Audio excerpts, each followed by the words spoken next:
we have a considerable amount of evidence which government clearly cannot refute at this stage. And it comes across quite obvious that government does not want to go to court on this case for fear of losing it completely.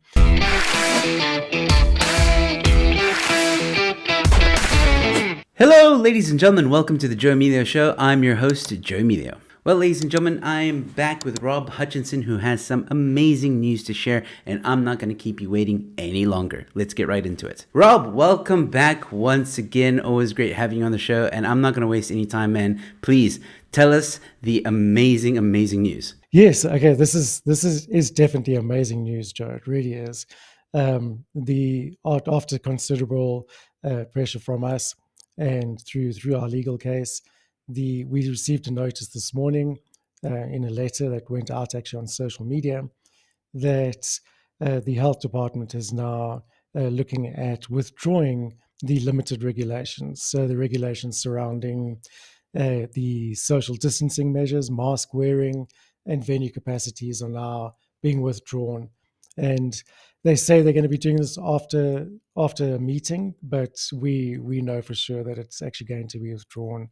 They wouldn't have announced it as such if it wasn't a definite thing.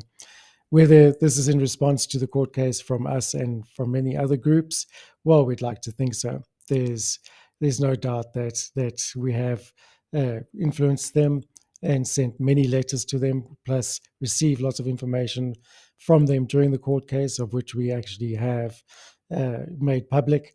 And hopefully this is the result of that process. Fantastic. Okay, so just to be clear, those limited regulations, because there is a difference apparently, maybe just very briefly explain the difference between the limited regulations and then, of course, the amendments to the Health Act, because your DRSA page, the link that we've always been using, is still open and people can go right now and still give their comments, and they must. It's sitting at almost 310,000 signatures.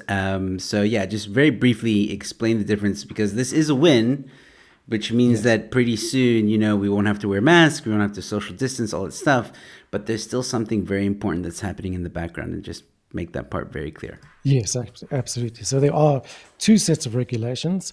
The one was the limited regulations, as you said, which was the masks, the social distancing, and venue capacities. Those were adopted without any public participation to be permanent underneath the National Health Act. They were taken from the temporary regulations that were housed under the Disaster Management Act and adopted, as I said, with immediately to be permanent. Then the second set of regulations is the one that's out for comment, and those are the proposed draft regulations, which will also be adopted underneath the Health Act and will also become permanent.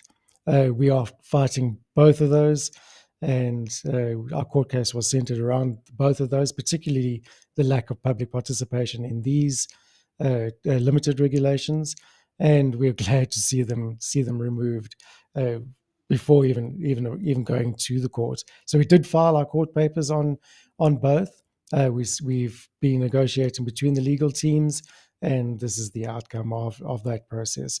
So it's a victory, but one of two victories, and we hopefully will get the second one as well. As they say, the battle's been won, but the war is far from over. So it's still, you guys are still carrying on, which is great. So that is exactly what is happening now with DRSA. DRSA is still continuing that fight legally to make sure that basically these other regulations do not become permanent, which hopefully they won't be. But this is great news. Like you said, half the battle won, which brings me on to the next question.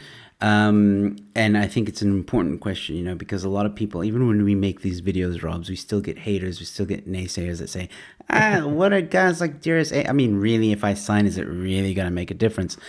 And I think even though, like you said earlier, you can't necessarily say it's 100% credit goes to DRSA or Afriforum or any other organization, but still, the timing of everything, you are in the middle of a legal battle with the ANC or the health department, whatever you want to call it, health minister. you have been putting pressure, you have been sending letters. Over 300,000 letters or emails have been sent to government. They see the pressure, the media has pressure on them.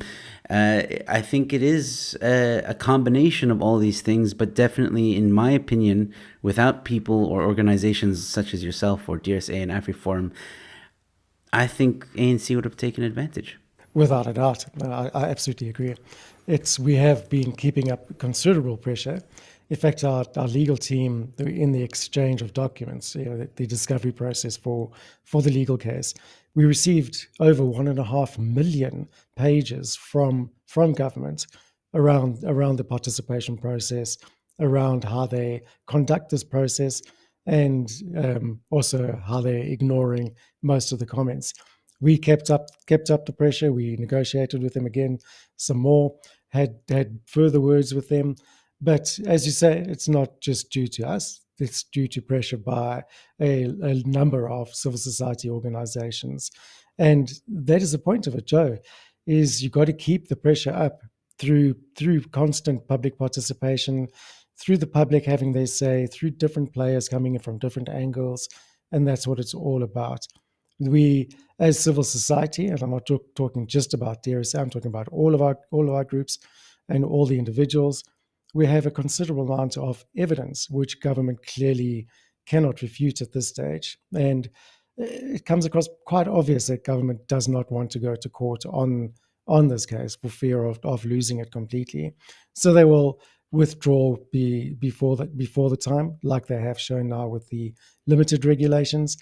And I suspect they'll do the same with the challenge to the draft regulations.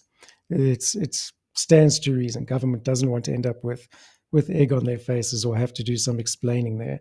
So they'll try and take the credit themselves and show how good they are for the people. We've listened to you, and we're pulling it out. And there was no pressure from civil society, which of course there is. Perhaps it's a last-ditch effort to try and win over some votes as well. As we know, ANC not looking too good.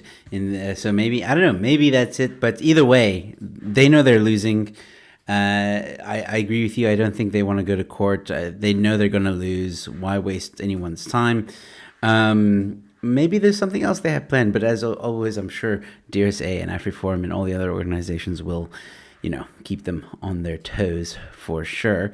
Are you still going to, because you had a court date at the end of July, is that still happening? Yes, definitely. Okay. So we will, without a doubt, go to court to continue the court case and to set a legal precedent there. Okay. It's all well and good the government withdrawing, but we want to have it in writing and through a proper legal process. So we're in court from the 25th to the 27th of July to have everything set aside. Public participation on the draft amendments is still continuing until the 5th of August, but we'll be in court before the end of that process. So we do encourage people to still have their say, as government is still expecting comments from that, and we will be using the comments, although anonymous when we present them, they will be used in the court case as solid evidence. And the more the merrier. If it's considerable public participation, considerable voice against this, then there's no doubt government will withdraw the draft regulations in the same way that they have withdrawn the limited regulations this week. Well, Rob, I think that's going to conclude this update. But as always, I will keep an eye on the story, have you back on as we get more updates. Definitely going to have you on during your court case and talk about all the shenanigans that will no doubt happen during that time. And yeah, we'll keep a very close eye on this story. But congratulations to you, your legal team, Afriforum, everyone involved, every other organization involved. I think today is a very big day and a good win. But let's keep the fight on. Thanks, Rob. Fantastic. Thank you so much, Joe. As always, really cool. And there you have it, ladies and gentlemen. Please leave a comment in the comment section below. What do you think? How do you feel about this great news? Don't forget to keep on sharing this video, and also don't forget to share the link in the description with people so we can get more and more comments against these regulations. And with that being said, ladies and gentlemen, thanks so much for watching. Stay safe, be kind to one another, and I'll see you at the next one. Cheers.